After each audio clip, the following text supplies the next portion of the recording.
370. Nah, kemudian nilai Z kok 1 di sini gitu ya. Pertanyaannya kan kok 1 gitu ya. Nah, kenapa nilainya 1?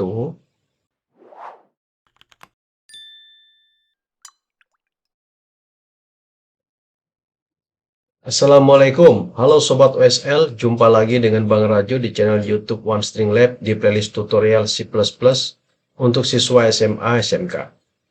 Pada playlist ini Bang Rajo akan mengajarkan bahasa pemrograman C++ secara perlahan-lahan agar dapat dimengerti oleh para pemula. Pada video kali ini Bang Rajo akan menjelaskan mengenai operator aritmatika. Oke, langsung saja kita mulai. Oke, di sini Bang Rajo sudah menyiapkan kerangka kode program kita ya. Jadi kita selalu bikin tulis include IO, using namespace std ya, integer main, kemudian kosong di sini. Nah, operator pertama yang akan kita pelajari adalah operator sign ya. Operator sign atau assign ya, memberi, atau operator sama dengan assignment ya. Jadi misalkan kita punya variable x seperti ini, integer ya, tipe datanya ini tipe data, ini nama variable ya. Nah, misalkan kita ingin memberikan nilai x itu bernilai 65 misalkan ya. Jadi di sini x akan diberi masuk nilai 65 gitu ya. Sekarang kita akan coba tampilkan nilai x-nya gitu kan. Ya, sekarang cout ya, nilai x itu sama dengan, oke, kita cout lagi x gitu ya. Oke, sekarang kita coba jalankan. Oke, ya berarti di sini kelihatan nilai x adalah 65 gitu. Nah, sekarang kalau kita misalkan coba nih, kalau pas habis deklarasi kita tampilkan nilai x-nya gimana gitu ya. Berapa sih nilainya sebelum dikasih 65? Kita coba lihat ya sama-sama. Oke, kita running. Oke. Ya. Jadi sama, oke, ini ke nempel ya. Sama C++ nilai yang tidak dideklarasikan ini diberi nilai 0 ya, diberi nilai 0. Jadi di sini x di sini bernilai 0. Kemudian kita setelah kita x sama dengan 65, maka nilai bernilai 65. Oke, selanjutnya kita akan coba operator Bang Rajo hapus dulu ya.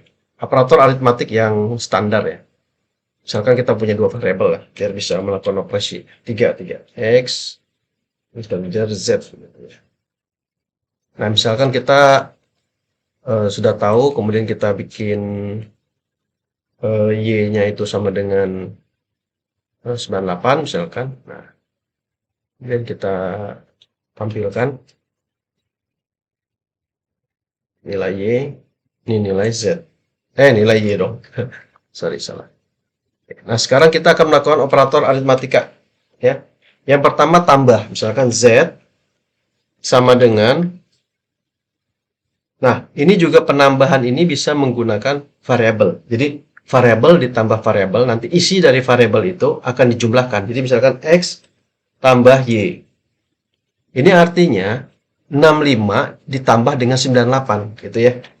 Ya, harusnya Sobat OSL udah biasa gitu ya, kalau kita di pelajaran matematika kan ya, kalau x tambah y dan kita tahu bahwa x-nya adalah 65 dan y-nya adalah 98, ya berarti jawabannya mungkin berapa nih?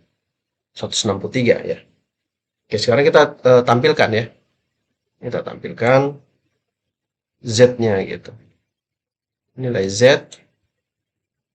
Oke, nilai z. Oke, kita running ya. Kita running. Oke, ya ternyata lupa. Lupa apa?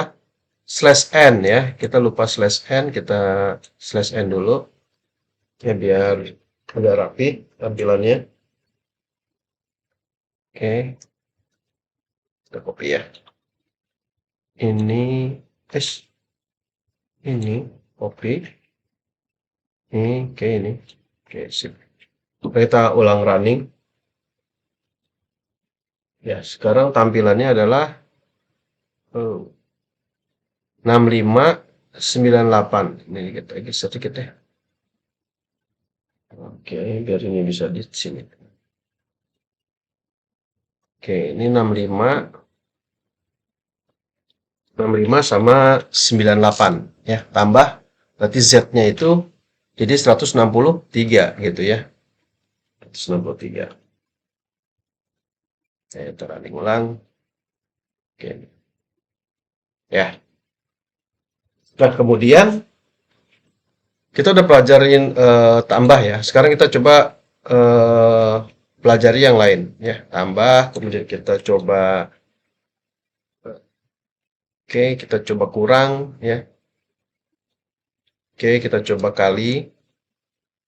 Ya, kalau kali itu tandanya pakai bintang ya. Bintang. Kemudian kita coba bagi ya. Bagi, tapi kita balik ya. Karena Y-nya yang lebih besar, maka kita bagi Y dibagi dengan X gitu ya. Nah, sekarang kita lihat hasil-hasilnya ya. Kita lihat hasil-hasilnya. Oke, kita running ulang. Oke. Nah, pertama ini 163 udah oke. Proses pengurangan minus 33 oke. Perkalian 6370. Nah, kemudian nilai Z kok 1 di sini gitu ya. Pertanyaannya kan kok 1 gitu ya. Nah, kenapa nilainya 1? Karena integer. Oke, sorry. Karena dia integer ya. Kan integer itu nggak ada koma ya. Jadi gimana Bang biar dia menghasilkan ini? Maka kita harus jadikan dia float. Nah, kita coba kalau Z-nya kita rubah float. Z-nya doang ya. Kita rubah Z-nya doang, kita rubah jadi float. Kemudian kita running ulang. Ya, ternyata hasilnya tetap 1. Ya, karena dua bilangan yang dibagi adalah bilangan integer. Jadi kalau kita rubah mereka float semua, ya, oke, kita running ulang. Nah, ini baru menghasilkan bilangan koma ya atau bilangan desimal 1,50 sekian-sekian. Nah, ini menandakan bahwa kalau kita memerlukan perhitungannya integer ya, maka ya kita pakai integer ya. Misalkan kita cuma mau bulat aja Z Y dibagi X berapa 1 gitu ya, tapi nggak pakai koma. Tapi kalau kita ingin dapat koma, ya tentu saja kita harus rubah bilangan tersebut menjadi bilangan desimal. Nah, dengan perubahan bilangan desimal ini, kita harus menggunakan tipe data float, ya, seperti itu. Jadi tipe datanya yang kita gunakan adalah tipe data float, ya. Oke. Nah, oke, bisa dipahami ya, kenapa tadi dapat 1 dan sekarang kok bisa dapat 1,5. Itu karena tipe data dari bilangan kita itu tadinya adalah integer dibagi integer. Jadi kalau integer dibagi integer, tetap menghasilkan integer, walaupun Z-nya kita buat float, walaupun penampungnya float ya, tapi dia tetap menghasilkan integer. Nah, supaya menghasilkan float, maka X dan Y-nya kita rubah jadi float juga. Oke ya. Nah, sekarang Bang Raju balikan dulu ke integer ya. Karena ada operator yang memang hanya bisa dihitung oleh integer. Oke. Operator ini pembagian, kemudian ada operator disebut dengan operator modulus. Ya. Modulus itu apa? Ya, yang ini modulus. Oke, Bang Raja tulis di sini ya. Ini, gini ya. Nah, ini biar inget. Ini di sini. Ini, oke.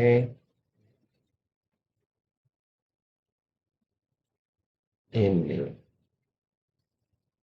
Oke. Nah, sekarang Bang Raju rubah dulu deh nilainya biar lebih mudah kita pahami ya. Biar nggak terlalu besar kita kalau ngitungnya. Misalkan 7 sama 9. Gitu ya, 7 sama 9. Biar mudah. Oke, kita running ulang. Ya, kita running ulang, tutup dulu, running lagi. Nah, sekarang kita lihat. Nilai X 7, nilai Y 9. X tambah Y 16, tentu kita tahu semua. 7 tambah 9, 16. X kurang 2, X kurang Y minus 2. Ya, karena 7 kurang 9 minus 2. X kali Y 63, karena 9 kali 7 itu 63.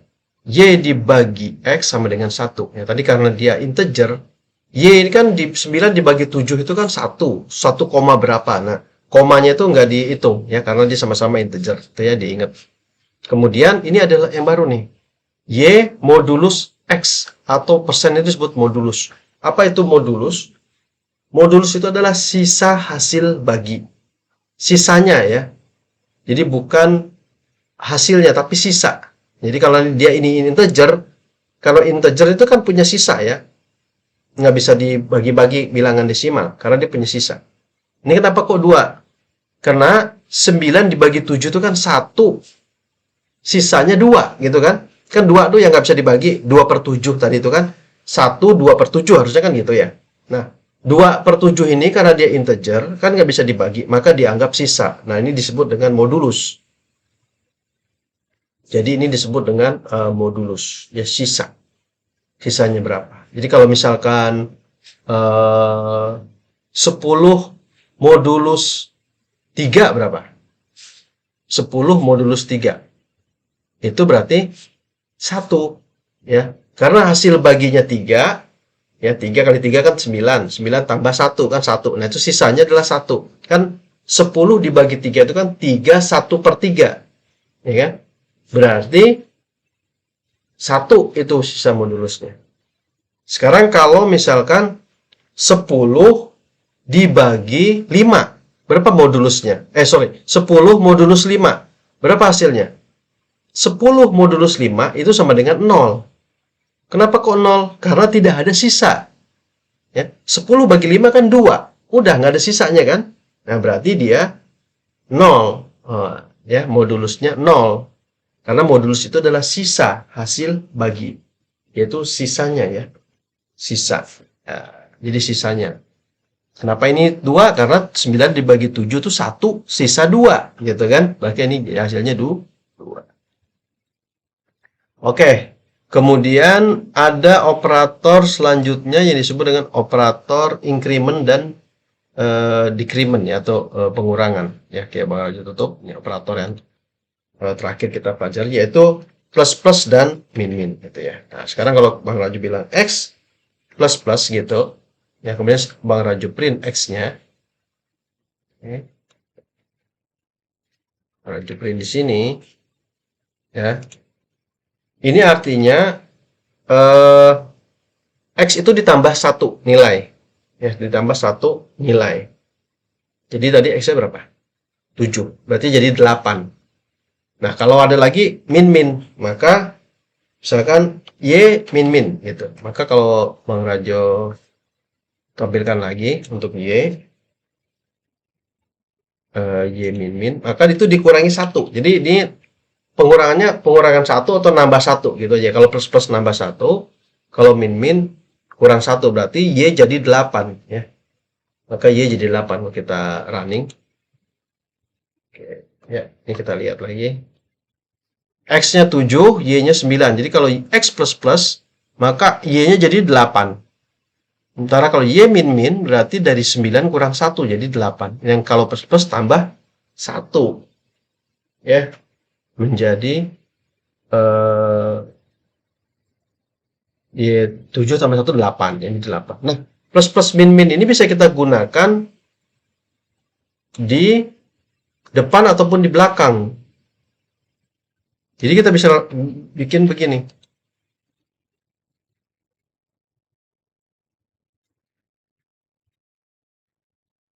Oke, ini bisa. Oke, terus. Ini, oke. Kemudian min-min ini bisa juga diletakkan di belakang atau depan. Oke, ini set. Set. Oke.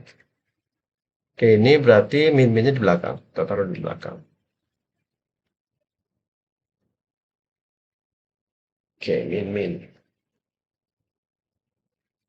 Oke, selanjutnya kita tes ya. Kita running ulang.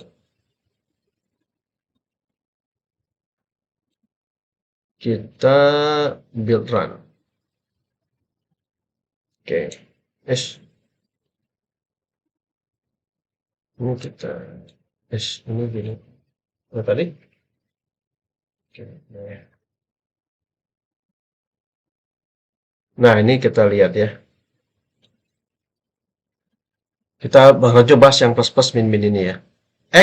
Nilai X sama dengan 7 plus. Berarti dia dari 7 jadi 8. Ya kan? Kemudian Y min itu dari 9 berarti jadi 8. Kemudian X plus jadi 9. Kenapa kok jadi 9, Bang? Karena ini kan udah 8 ya. 8 tambah 1 kan jadi 9. Ini min Y jadi 7. Maka ini dari 8 jadi 7. Ya. Jadi dia ngikutin ya, nilai X-nya berkurang dan berarti nilai di dalam diri si X itu juga berkurang. Kemudian kalau kita tambahkan atau kurangkan ya dia ikut berubah gitu. Makanya di sini ketika Y min dia sekali 8, ketika min Y jadi 7. Ya, gitu ya. Nggak ada perbedaan Bang antara Y plus min plus X sama X plus. Ya ada sebenarnya perbedaan. Cuman di sini Bang Raju belum menjelaskan, takutnya nanti membingungkan. Pokoknya plus itu nambah 1, min itu kurang 1. Dah, itu aja dulu ya. Penjelasan kenapa perbedaannya itu ada ya. Ya, cuman Bang Raju belum jelasin dulu. Nanti kalau diperlukan kapan-kapan Bang Raju jelaskan apa bedanya X plusnya di depan X atau plusnya itu di belakang X gitu ya.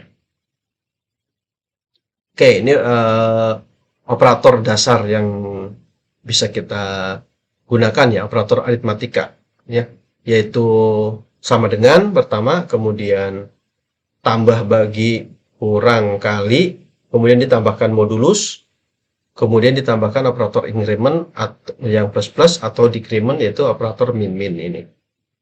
Oke, gitu ya. Oke, semoga Sobat OSL suka dengan video ini. Silahkan berikan komentar dan saran di kolom komentar. Jangan lupa like, share, dan subscribe agar tidak ketinggalan video-video terbaru dari Wastring Lab. Karena video selanjutnya tentu saja mengenai belajar C++. Sampai jumpa di video selanjutnya. Salam sehat, salam OSL. Wassalamualaikum.